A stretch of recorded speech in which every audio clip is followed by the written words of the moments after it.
Muy buenas tardes. Muchísimas gracias por su asistencia, que ese ya es un término que está avalado, así no estemos de manera presencial. Gracias por estar a esta hora, que no es fácil ya después de varias semanas de estar en confinamiento. eh, la mayoría ya comenzamos a tener actividades, así sea a distancia. Este tema es muy interesante y quiero agradecer a nuestra invitada de hoy, a la doctora María Clara Obregón. La doctora Obregón, ella es nutricionista, es magíster en nutrición humana y actualmente es docente en la Universidad de La Sabana.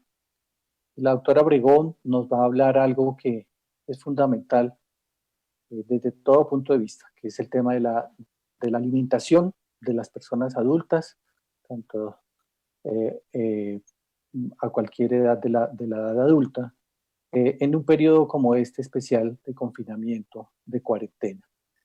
Entonces, sin más preámbulos, voy a darle la palabra a nuestra invitada, doctora María Clara. Muchísimas gracias por su colaboración y por esta presentación que nos va a compartir. Bienvenida en nombre de la Asociación Colombiana de Osteoporosis y Metabolismo Mineral. Adelante, doctora. Muchas gracias, doctor. Muy amable por su presentación. Vamos a tocar un tema que pues para mí es muy apasionante. Gracias a la asociación por invitarme y quisiera como partir basándonos un poquito en que esta etapa de la cuarentena nos haya servido no solamente como para retomar esos hábitos de higiene y de limpieza, sino que incorporemos también de alguna manera unos hábitos de alimentarnos bien, no solo en este tiempo, sino de aquí en adelante, por su gran importancia, como lo vamos a ver, y por las consecuencias que esto va a tener para nuestra salud. Entonces vamos a partir un poco,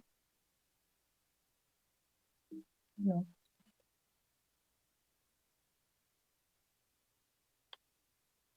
Vamos a partir enfocándonos y presentándonos qué cantidad de personas adultas hay en Colombia, y para el 2018 pues la población colombiana se acercaba ya a los 50 millones de habitantes, de los cuales hay un 11% que es mayor de 59 o 60 años, que ya podemos empezar a hablar de adulto, o a partir de los 65, 60, 65 años en adelante. Sin embargo, vemos que la gran porcentaje o la gran base de la pirámide de personas mayores de 60 años está en el rango entre los 60 y los 66 años, o sea, es una población adulto joven que todavía en esta época de nuestra vida, pues es gente que se encuentra muy bien, que se ve muy bien, muy diferente a lo que podía ser la población adulta, adulta joven y adulta mayor de muchos años atrás. Y quisiera comentarles también que hay más mujeres que hombres dentro de este rango de la población, y cómo de manera gradual pues se encuentra menor cantidad de personas eh, con mayor cantidad de años, pero es significativa la cantidad de personas que hay con 80 y más años en la población colombiana. Bueno, ¿qué factores de riesgo pueden afectar el estado nutricional en las personas que son adultas y adultos mayores? Entonces vemos determinados cambios en la composición corporal. En algunas personas son evidentes, va habiendo una disminución en el porcentaje de masa muscular y un aumento en la proporción de masa grasa. Se ven ciertos cambios sensoriales en el gusto, en el olfato, en la vista, en la audición, en la regulación de la temperatura corporal. Pueden o no existir problemas de masticación que van a estar muy relacionados con el estado nutricional de estas personas. Empiezan a aparecer cambios en el aparato gastrointestinal. Nosotros somos un mundo de enzimas que actúan dentro de nosotros sin que nosotros sepamos ni nos demos cuenta. Sin embargo, con la edad, el nivel de actividad de ciertas enzimas empieza a disminuir, y dentro de estas enzimas, algunas que están relacionadas con la actividad digestiva son muy importantes. En algunas personas hay una disminución de la actividad física, ya sea por problemas osteomusculares o por problemas de su misma condición o de la edad. Se ve en algunos casos que hay una interacción nutrientes-fármaco o medicamentos, y algo muy importante son los factores psicosociales que pueden afectar en una gran medida el estado nutricional de las personas, y más en este momento en que nos encontramos en alguna medida aislados, protegiéndolos a las personas mayores, pero que aún así hace que se sientan en algunos momentos de estos días o en esta etapa de la vida, pues más solos. Definamos qué es la alimentación, porque muchas veces nosotros no tenemos muy claro la alimentación, no la vemos sino como una forma como nos relacionamos e interactuamos con los seres vivos, con nuestro entorno, ¿cierto? Sin embargo, si pensamos mucho más allá, es una forma como nosotros incorporamos a nuestro organismo las sustancias nutritivas que son indispensables para mantener la integridad de nuestro cuerpo. O sea, necesitamos esa alimentación mucho más allá de una interacción con los seres vivos, como una forma de entender que estamos aportando las sustancias necesarias que las células de nuestro cuerpo requieren. Tiene 3 propósitos la alimentación como tal. Proveernos de energía, es muy claro, cuando nosotros tenemos frío o algo, siempre nos tomamos algo calientico, algo que nos dé, y sentimos rápidamente cómo los alimentos nos dan energía a nuestro cuerpo. Nos proveen materiales estructurales, ¿cierto? Entonces vamos a hablar de los nutrientes que necesitamos consumir, y nos proveen también de todos estos compuestos que ya cuando se desintegran dentro de nosotros empiezan a hacer un trabajo metabólico a nivel celular que es muy importante. ¿Qué es la nutrición? Entonces la ciencia de la nutrición es como el englobe de entender qué pasa cuando nosotros consumimos estas sustancias nutritivas, ¿cierto? Desde el punto de vista funcional, cómo las utiliza el cuerpo para que pueda hacer sus funciones adecuadas. Entonces, van todos los procesos biológicos de digestión, de absorción, de excreción de nutrientes, pero que están muy relacionados, y es muy importante en esta etapa de la vida, con factores psicológicos y sociológicos que están involucrados en la obtención, en la asimilación y el metabolismo de los nutrimentos por parte del organismo. Entonces, ¿de qué manera preparamos ese alimento? ¿Con quién lo compartimos? ¿Cómo lo compartimos? ¿En qué momento del día no lo comemos? Todo eso está relacionado de alguna u otra manera con la ciencia de la nutrición y con esta etapa de la vida. Los alimentos que nosotros consumimos contienen nutrientes, ¿cierto? Que son las sustancias contenidas dentro de ellos que el cuerpo necesita para construir, para reparar y para mantener todos los tejidos de nuestro organismo. Sirve no solamente para obtener la energía, sino para crecer, para mantenerse en buen estado de salud y regular las funciones. Entonces, en esa etapa de nuestra vida, o en la etapa del adulto y el adulto mayor, obviamente ya no va a haber un crecimiento y una necesidad energética tan grande como podría haber en un niño o una mujer embarazada. Sin embargo, es muy importante entender que los alimentos que deben consumir los adultos y los adultos mayores deben estar llenos de nutrientes, o sea, que sean ricos en nutrientes, que sigue siendo de mucha importancia porque el organismo está permanentemente en recambio, o puede estar en algún proceso de enfermedad, o puede estar en algún proceso de recaída, y todos estos nutrientes tienen que estar incorporados en la dieta del adulto y el adulto mayor para que pueda controlar y mantener bien sus funciones corporales. Los nutrientes, entonces, nosotros los podemos agrupar en 2 grandes grupos. Esto es un poquito una clase teórica, pero creo que vale la pena que entendamos que todos son necesarios, que todos son importantes en esta edad, que los adultos no pueden dejar de consumir ningún tipo ni de macronutrientes ni de micronutrientes, que la diferencia entre ellos dos, además del nombre, es que están categorizados unos en macro porque los consumimos en gramos, es decir, en cantidades más grandes, y otros son los micronutrientes que los consumimos en microgramos o miligramos o o en pequeñísimas cantidades, que son los elementos traza. Sin embargo, necesitamos de todos para que todo funcione adecuadamente. ¿Dónde los encontramos? Entonces las proteínas, pues sabemos que principalmente vienen de alimentos de origen animal y son consideradas proteínas de alto valor biológico porque son mejor absorbidas o aprovechadas por el organismo y nos favorecen procesos de formación en el cuerpo. O sea, entendamos que aunque el adulto ya no está en un proceso de crecimiento, su cuerpo sigue en un proceso de recambio de renovación de células durante toda la vida, ¿no? Entonces, entendemos que hay proteínas de origen animal, entonces todos los pescados, los lácteos, los huevos, las carnes, el pollo, y hay otras proteínas que son de origen vegetal, como la soya, las leguminosas, que también aportan, sin embargo, por la calidad proteica de estos alimentos, necesitan ser combinadas para que den el aporte aminoácidico perfecto. Entonces, muchas veces la capacidad o las ganas de comer de una persona mayor no es muy grande, entonces hay que tener mucha adecuación en la cantidad de proteínas y en la calidad de las proteínas que le damos al adulto. Los carbohidratos, pues sabemos que son la parte más abundante de nuestra alimentación, son los compuestos orgánicos más abundantes de la biosfera y encontramos carbohidratos en todas las partes, en todos los cereales, en todas las leguminosas, los tubérculos, las frutas, las verduras y en todos los azúcares añadidos a los alimentos, que eso también habría, pues que son los que hay que tratar de controlar en la alimentación.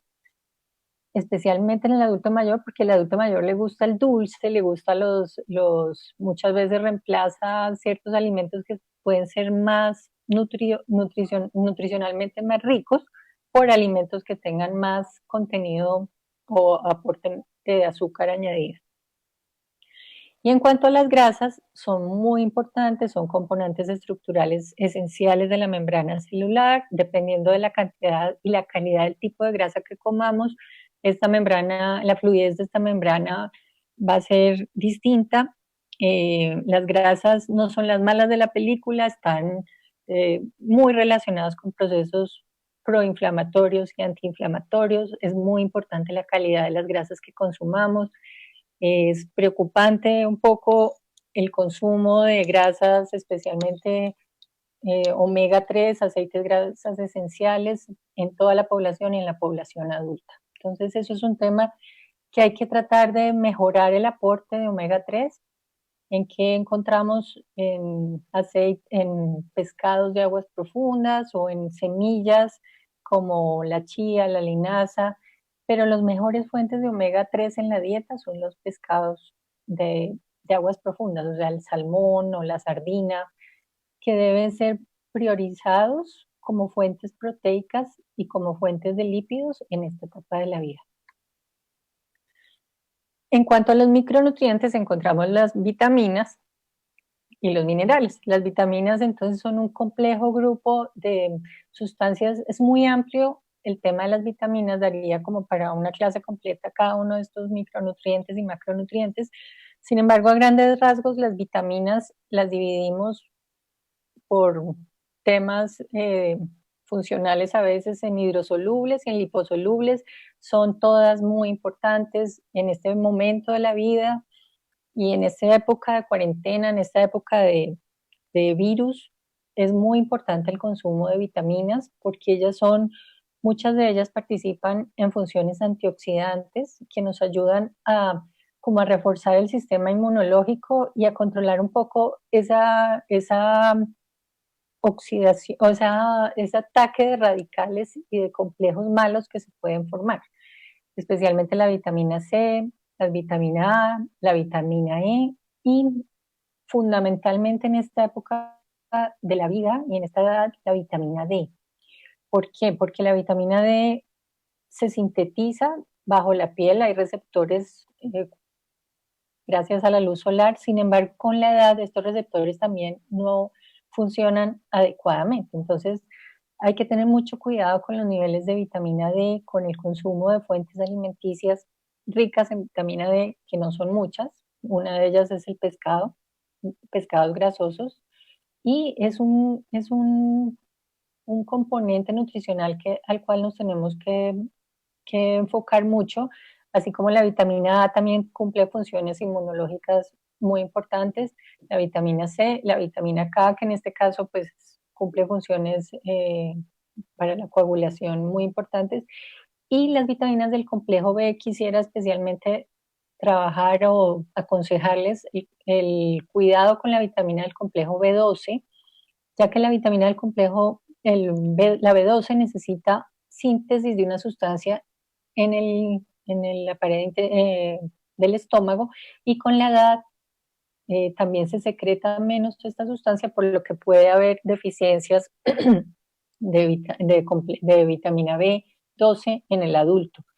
¿Cuáles son las fuentes principales? Las fuentes animales. Entonces también hay que tener mucho cuidado con los adultos que dejan de comer eh, porque no les provoca o porque falta el gusto por el consumo de alimentos animales. Hay que tener mucho cuidado y no retirar las fuentes proteicas de la dieta animales. Bueno, en cuanto a los minerales, pues son igual de importantes, representan el 4% de nuestro peso. Sabemos que hace parte de estructuras corporales, de las cuales vamos a hablar hoy, que es la estructura ósea. Están en los huesos, en los dientes, ayudan a controlar nuestro equilibrio hidroelectrolítico o hídrico en el cuerpo. Intervienen también en toda la actividad muscular y nerviosa. Participan en formación y funciones muy importantes de la sangre, y también hacen parte de enzimas y hormonas en el cuerpo humano. Dentro de los minerales que podemos hablar a grandes rasgos, y los principales, porque son en la mayor cantidad que los que tenemos en el cuerpo, está el calcio, el hierro, el magnesio, el cobre, el selenio, que son minerales muy importantes para el organismo y para el buen funcionamiento. Bueno, ¿qué patologías sufren o tienen una mayor incidencia en esta etapa de la vida? Entonces, conocemos las enfermedades cardiovasculares, el cáncer, enfermedades del sistema respiratorio en esta época también, y la osteoporosis. Son enfermedades que existe también una evidencia en que la dieta, el estilo de vida, ayuda a la aparición de estas enfermedades, que son conocidas como enfermedades crónicas. Entonces, nuestra charla va hoy dirigida también a una alimentación saludable como tal, y a cómo ayudamos a prevenir o a evitar que esta osteoporosis aparezca a lo largo de la vida por medio de la alimentación. Bueno, entonces entendamos un poquito los significados del alimento y el acto de comer para la humanidad. Entonces, si nos vamos muchos años atrás, vemos que para el hombre el hecho de comer o de alimentarse, pues era una necesidad básica, ¿cierto? Era proveerse energía y alimento para cubrir una necesidad básica del hambre. Muchos años después, les estoy hablando ya después de la Segunda Guerra Mundial, hubo un gran estudio en la nutrición, y es lograr una adecuada nutrición, pero para un normal crecimiento y desarrollo. Entonces ahí hubo mucho estudio sobre las proteínas, su importancia en el organismo, en los niños, y todo se enfocó como hacia las proteínas. Y lo que vemos ahora, que está muy ligado con el adulto mayor, es la disminución en las enfermedades y la eficiencia mental. ¿Cómo hacemos para que lograr una nutrición enfocada a la disminución o al manejo de ciertas enfermedades y a una mejor y una eficiencia mental? ¿Cómo definiríamos nosotros qué es una alimentación saludable? Entonces, podemos encontrar varias definiciones. Como ya lo hemos dicho durante la presentación, es aquella que nos aporta no solamente la energía, que es muy fácil de obtener, sino los nutrientes esenciales que cada persona necesita para mantenerse sana. A veces yo veo con preocupación en estos momentos en que estamos de alguna manera pues cubriendo una necesidad básica de alimentación, pero es con productos muy energéticos, lo que uno ve que a veces nos estamos quedando cortos en la población con estos micronutrientes que son tan esenciales para la salud de las personas. Vemos también en la que favorece el buen estado de salud y disminuye el riesgo de enfermedades crónicas relacionadas con ella.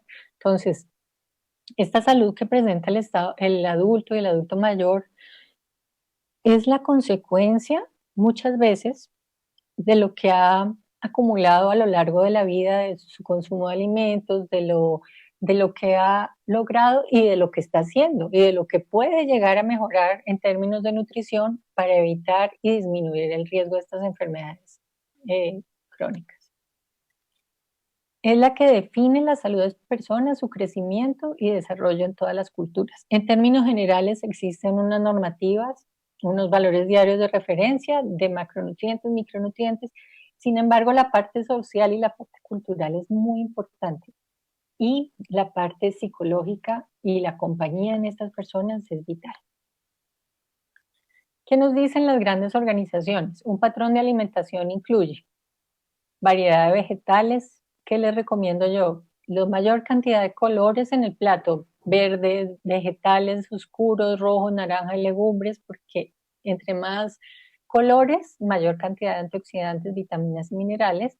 Frutas, especialmente enteras. Vamos a ver que muchas veces en la edad adulta estas frutas es difícil que se consuman enteras, entonces habría posibilidad de consumirlas cocidas, pero especialmente tratar de que la fruta sea más consumida como fruta, aunque sea cocidita o en papilla, pero no tanto como jugo. Granos, es decir, todo lo que sean harinas, ojalá una buena proporción de ellas con grano entero, porque los problemas digestivos de las personas de la tercera edad también se ven reflejados en estreñimiento.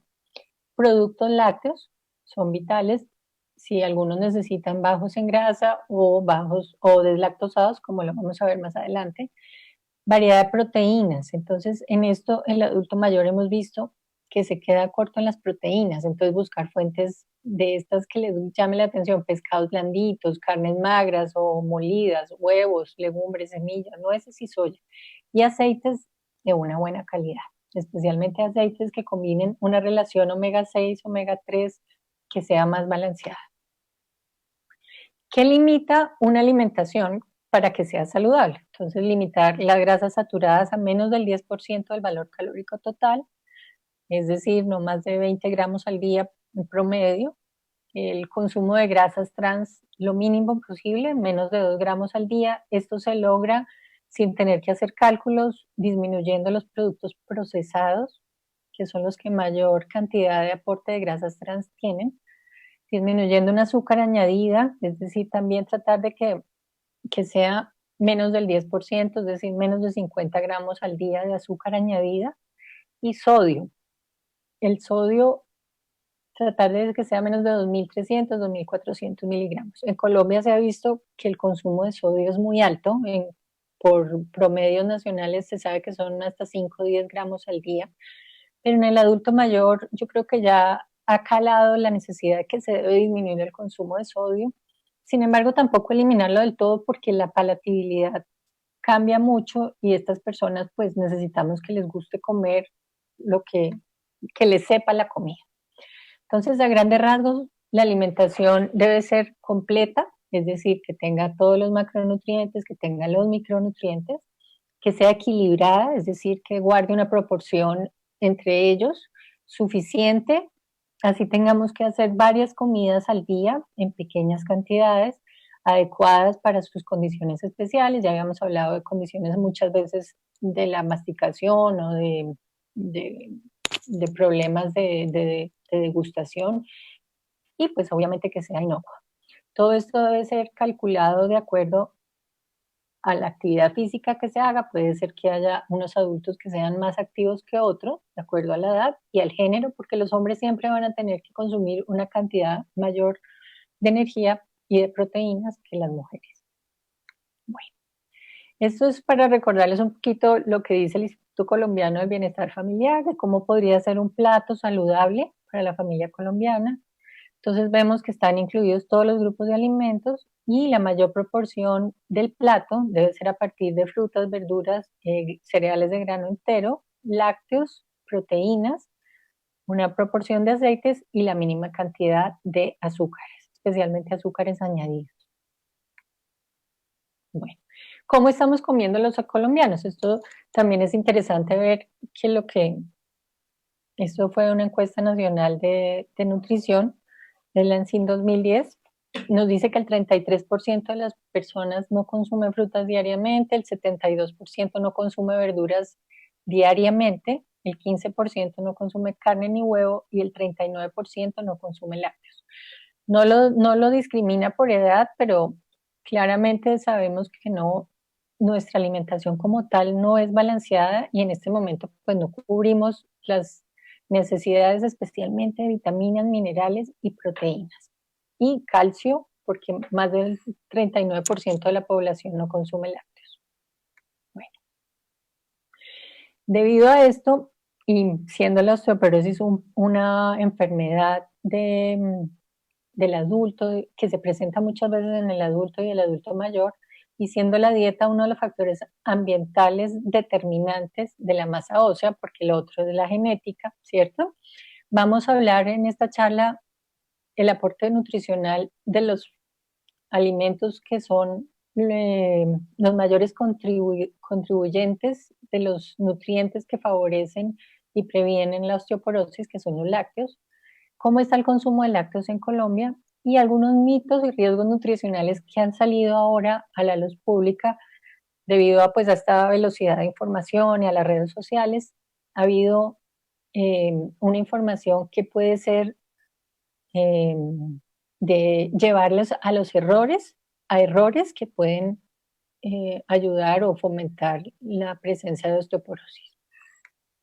Bueno, empecemos a hablar por los lácteos como tal, y los lácteos vemos que son alimentos completos que tienen una matriz alimentaria muy rica, porque ustedes ven que es el único alimento tal vez que existe que contiene toda la cantidad o toda la diversidad de nutrientes de la que hemos hablado. Entonces contiene proteínas, contiene grasas, contiene carbohidratos, contiene una gran cantidad de vitaminas y contiene minerales, es decir, es un producto alimenticio que debe estar o que debe acompañar al hombre, a la alimentación del hombre durante todas las etapas de la vida. Por lo general, en la etapa no hay discrepancia en que los niños deben tomar leche o productos lácteos, pero en el adulto y con la edad las personas van olvidando y van dejando la leche, ya sea porque porque dicen que les cae mal o porque creen que no la necesitan, no la van tomando. Bueno, ¿qué aportan entonces los lácteos? Entonces, puede ser un poquito variable de acuerdo al tipo de producto lácteo que se consuma, pero por lo general contiene proteínas de muy buen valor biológico, es decir, el organismo las utiliza muy bien, más o menos un 3%, grasas, que contiene ácidos grasos de diferentes tipos, tanto saturados, monoinsaturados y poliinsaturados, y contiene carbohidratos entre un 4 y un 5%, que son la fuente primaria de energía de este producto. ¿Qué carbohidrato contiene la leche? Naturalmente es la lactosa. La lactosa es un disacárido conformado por dos moléculas, una glucosa y una galactosa, de las cuales vamos a hablar un poquito más adelante. Y contiene micronutrientes, tanto vitaminas y minerales, que ya habíamos dicho, que participan en funciones fundamentales en el crecimiento, desarrollo, metabolismo e integridad de todas las células. Son necesarios para todo el proceso del cuerpo y para todos los procesos que el cuerpo lleva a cabo y que se lleven de manera efectiva. Los productos lácteos contienen por lo general vitamina A y D, que están presentes en la grasa de la leche. Si la grasa ha sido ha pasado por un proceso de disminución del contenido graso, por lo general se enriquecen estos productos porque las vitaminas A y D son muy valiosas para el organismo. Contienen vitaminas del complejo B y contiene minerales, especialmente el calcio, el magnesio y un poco de selenio y zinc, que son indispensables también en esta edad. Bueno, ¿Cuánta cantidad diaria de calcio deben consumir los adultos mayores? Aproximadamente 1.200 miligramos al día. Y vamos a ver cómo podríamos cubrir esas recomendaciones diarias de calcio. Recuerden que esto es diario. Entonces, si ustedes se dan cuenta, los mayores alimentos que aportan calcio en la alimentación, pues son los productos lácteos. Si ustedes se dan cuenta, una taza de leche aporta más o menos 300 miligramos, 240 si tiene grasa más o menos. Una taza de yogur, 450. Un jugo de naranja enriquecido en calcio, 350 miligramos. Un pedazo de pizza de queso, 200. Media taza de queso cheddar, 204 miligramos. Y vemos que existen algunos productos vegetales que aportan calcio. Dentro de esto está el brócoli, la espinaca, y hay cierta controversia porque las personas creen que pueden suplir el contenido o pueden decir, no, si mi aporte de calcio es adecuado porque como suficientes vegetales como la espinaca o el brócoli. Hay que tener mucho cuidado porque el calcio que viene en la leche es un calcio que viene unido a una matriz alimentaria que favorece su absorción, que lo voy a explicar más adelante. El calcio que viene en los vegetales es un calcio que para el organismo le cuesta mucho absorberlo porque el calcio está unido a unas sustancias que inhiben su absorción, como son los fitatos y los oxalatos, la fibra que tienen estos alimentos. ¿Cuál es la importancia de consumir calcio a partir de los lácteos? Pues que tiene una biodisponibilidad, como les estoy diciendo, esa materia matriz alimentaria hace que sea mejor absorbido porque está junto con el fósforo y junto con el magnesio y junto con la proteína, y la lactosa hace que sea mejor absorbido que el calcio que viene de los vegetales. No contiene sustancias inhibitorias, como les estaba diciendo, que son los fitatos y los oxalatos. Y algo muy importante en esta etapa de la vida es que es un aporte muy valioso de proteína. Nos aporta entre el 20 a 28% de las necesidades diarias de proteína, que en esta etapa de la vida es difícil por los problemas que hemos hablado anteriormente. ¿Qué otra cosa es importante? O sea, no podemos solamente decir que el calcio de la leche es muy bueno, sino que el calcio que viene de los otros productos derivados de los lácteos son muy buenos también. Por ejemplo, el calcio de los quesos que tienen menor contenido de agua y son más grasosos está junto a los minerales y hacen que sea mejor absorbido. Entonces, los minerales como que están concentrados y esa matriz alimentaria se absorbe mejor. Cuando consumimos leches fermentadas, la acidez que hay en este proceso hace que forme sales que son más solubles y logran facilitar su absorción. Esto es claro para el calcio, el fósforo, el magnesio.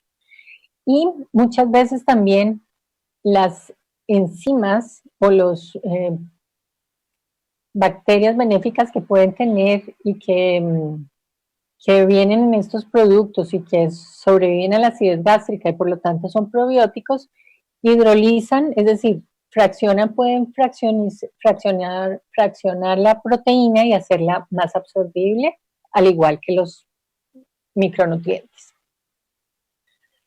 Por lo tanto, necesitamos un adecuado aporte de calcio porque está contenido el 99% en los huesos nuestros, porque sin él es muy difícil que haya una formación adecuada de la masa ósea, ¿cierto?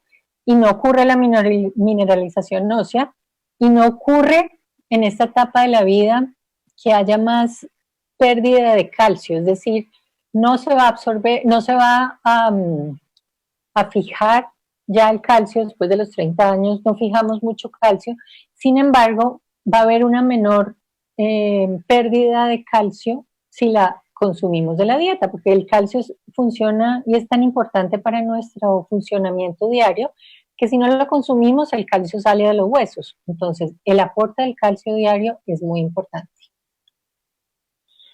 ¿Cómo estamos o qué dicen los colombianos cuando se les pregunta si consume calcio? Dice que es uno de los alimentos principalmente consumidos, sin embargo, en cantidades insuficientes. La gente dice que toma un vaso al día, un 47% de la población, o una porción de queso, 19%. Ya vimos que la cantidad de calcio que tiene el queso varía de acuerdo a si es queso fresco o es queso maduro. En Colombia, por lo general, se consume mayor cantidad de queso fresco que contiene una menor cantidad de calcio. La prevalencia de la baja ingesta de calcio se vio tanto en la ENSIM 2005 como en la 2010, aunque las medidas fueron distintas, pero se cree que un 85.8% de la población tenía baja ingesta de calcio. Esto es más frecuente en poblaciones de menor ingreso y en poblaciones en regiones Pacífica, Amazonía y Orinoquía. Y vemos ya que 1 de cada 3 colombianos no consume lácteos diariamente y sí, en niños de 5 a 8 de edad, pues un 24%. Es decir, tenemos un consumo deficitario de calcio en Colombia, lo que se corrobora con un mapa superamericano de calcio que se hizo, que esto fue presentado en el 2017, en el que se ve que Colombia es de los países con menor consumo de calcio y aparece más o menos con menos de 600 o 400 miligramos al día. Recordemos que para esta etapa de la vida son 1.200 diarios, lo que nos daría por lo menos 3 porciones de productos lácteos al día. Y lo otro grave que se ve es que también se presentan niveles subóptimos de vitamina D en la población. Entonces, a lo que me refería era, fuera que no tenemos un consumo muy grande de fuentes dietarias de vitamina E, en estas etapas de la vida tampoco hay mucha formación de vitamina D vía receptores de la piel. Bueno, entonces quiero como cerrar este pedazo diciendo que es muy importante no solamente el calcio como tal, sino la interacción que hay entre el calcio, el fósforo, el magnesio, las proteínas y la lactosa que hay presente en los productos lácteos para que haya una mejor absorción del calcio en la dieta. ¿Qué riesgos y mitos ha habido en los últimos, diría yo, en el último tiempo? Y es que las personas dicen que no toman leche porque les hace daño o porque les cae mal.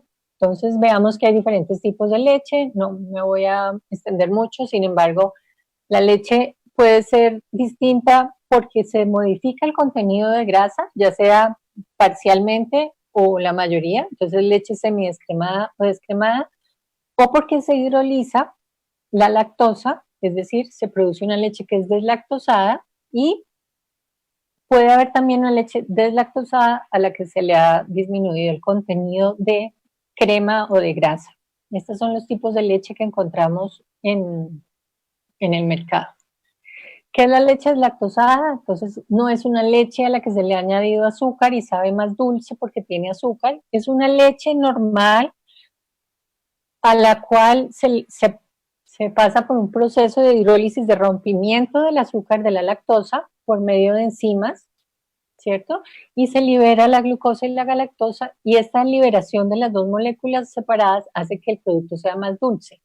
Pero se evita el proceso digestivo que con los años muchas veces se deja de producir esta enzima lactasa y es la que genera la inconformidad digestiva. Bueno, retirar los lácteos no sería lo indicado en los adultos ni en los adultos mayores, creo yo que en ninguna etapa de la vida, pero en este caso enfoquémonos en los adultos.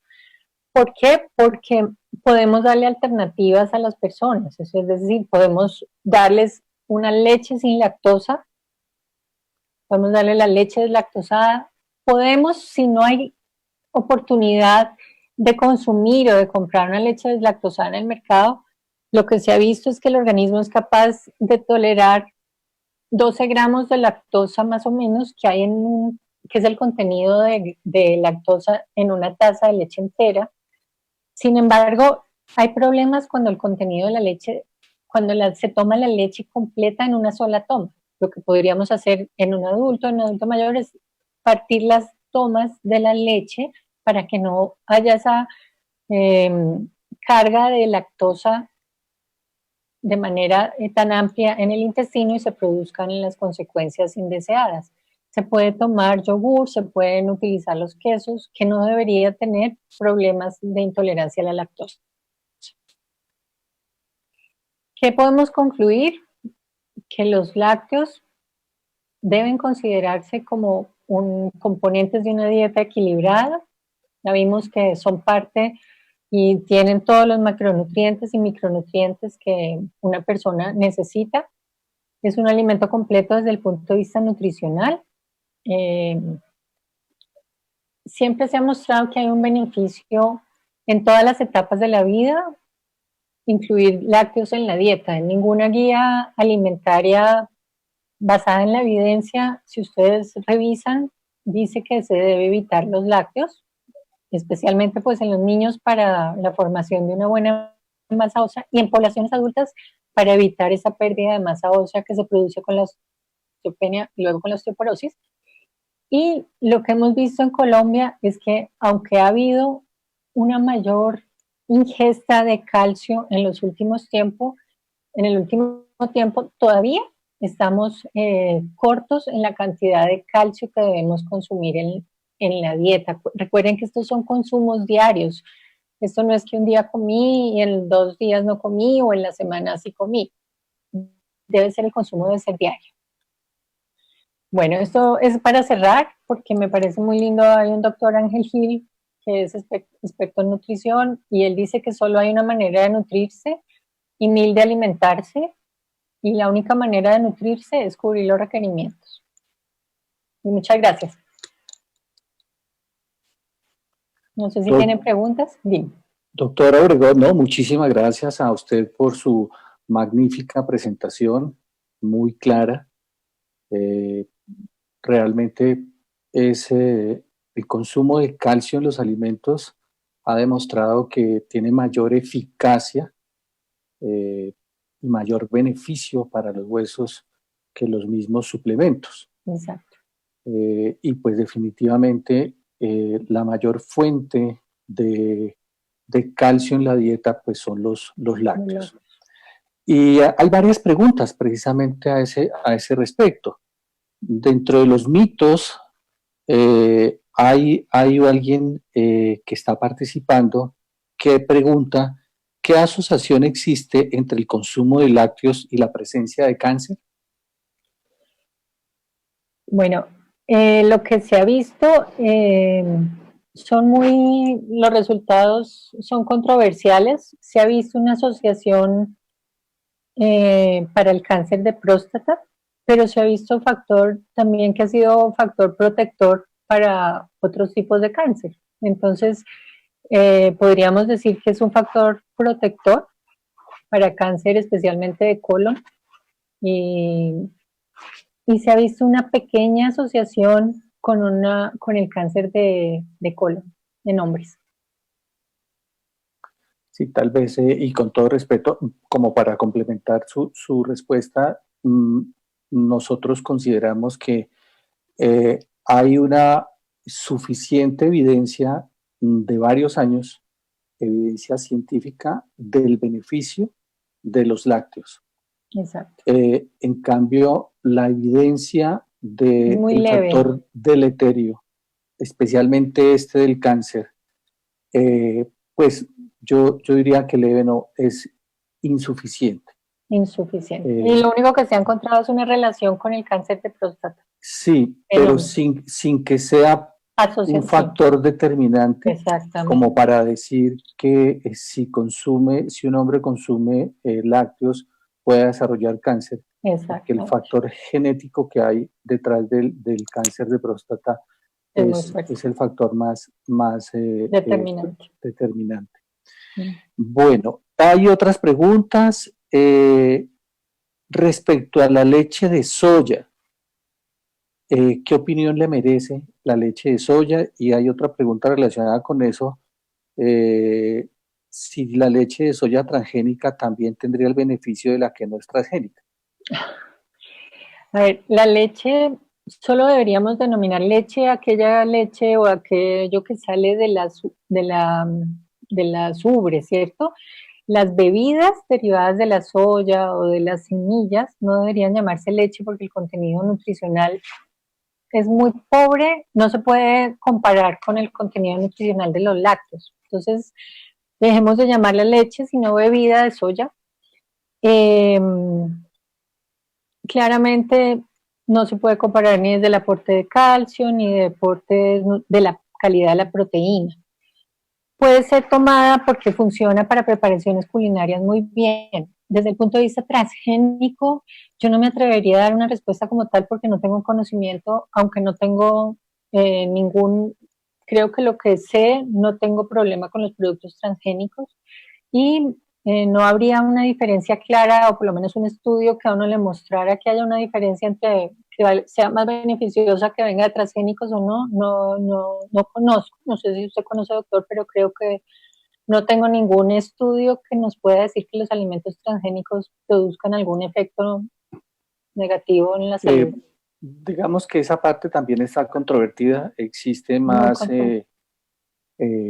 varios reportes en que afirman de que puede alterar el sistema inmunológico, pero igual todavía no hay cosas conclusivas. Perdón, yo y digo hablando... de pronto la soya es más por los fitoestrógenos como tal, que ese podría ser el componente y su efecto como tal en la salud de las personas y de pronto en esta etapa de la vida que podría ser importante, pero de ahí a que sea un gran aportante de calcio y de nutrientes, no creo que sería su valor como tal. Sí, y eso tal vez complementando lo que la doctora Obregón menciona, la soya per se tiene una baja cantidad de calcio. Se creyó hace 15, 20 años. De hecho, la mayoría de las leches de soya, como lo decía la doctora Obregón, mal llamadas leches de soya, vienen hoy en día fortificadas con un aporte adicional o enriquecidas, mejor, con un aporte adicional de calcio, que entre otras es carbonato de calcio, lo que hace que para que se absorba debe ser consumido con un alimento normal, que tenga ácido de manera importante, o si no, pues va a pasar derecho. Otra pregunta de nuestros asistentes. ¿La cantidad de calcio en la leche deslactosada es similar a la de la leche entera? Sí, es similar, no hay problema. Perfecto. Otra pregunta. ¿La leche tiene algún efecto negativo para las personas con artritis? No se ha visto. No. La leche no es un favorecedor de procesos inflamatorios. Entonces no tiene por qué estar asociada a que pueda ser controversial con personas con artritis. Sí, es que ahí vale la pena aclarar que en los casos de intolerancia a la lactosa es un proceso de distensión a nivel abdominal, no es un proceso inflamatorio como tal. Muy bien, aquí tenemos otra pregunta.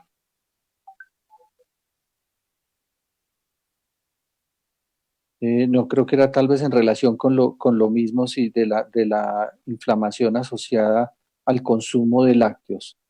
Yo quisiera, doctor, como decir solamente que en este tema de lácteos hay tantos información en los medios de comunicación que muchas veces no tiene una fuente oficial, que vale la pena siempre irnos al origen de los datos para saber si la información es válida o no, antes de retirarlos de la dieta. Doctora, otra pregunta es, ¿qué opinión le merece en una época como esta de cuarentena el consumir multivitamínicos para reemplazar los alimentos y los nutrientes que se encuentran en los alimentos?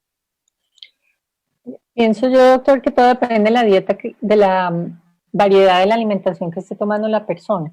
Entonces, si puede tener acceso a una alimentación variada con frutas, verduras frescas, lácteos, carnes rojas, pues yo creo que un complemento vitamínico pues no se necesita. Si es una persona que no tiene acceso a estos nutrientes, vale la pena hacerlo.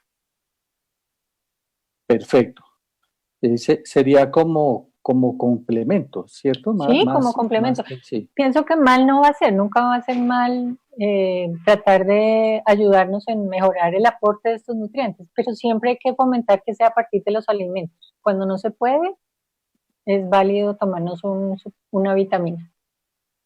Perfecto. ¿Qué alimentos recomendaría para reemplazar la leche en adultos mayores que son definitivamente intolerantes? Pues como lo digo, hay que tratar de utilizar productos. Intolerantes se refiere, la intolerancia que produce en el adulto es por la lactosa, es por esa hinchazón o distensión abdominal que se produce. Entonces, una es el fraccionamiento, una es utilizarla de pronto en postres o utilizar quesos o utilizar yogur, que no hay un aporte de lactosa significativo y pueden producirle o cubrir los requerimientos nutricionales adecuadamente. Perfecto. Bueno, hay buena cantidad de preguntas. Esta otra pregunta me parece interesante. Dice, en la zona rural puede ser frecuente el consumo de leche fresca y sin proceso, o sea, sin pasteurización. ¿Esto genera alguna variación respecto al aporte de calcio? No, en realidad no. La pasteurización no influye en el aporte de calcio, puede influir en algunas vitaminas termosensibles, pero generalmente la industria, lo que usted decía, doctor, reconstituye o enriquece otra vez la pérdida de vitaminas que puede haber en esto. Entonces la leche fresca pues contiene los nutrientes naturales que trae el producto. Perfecto. Doctora, una pregunta.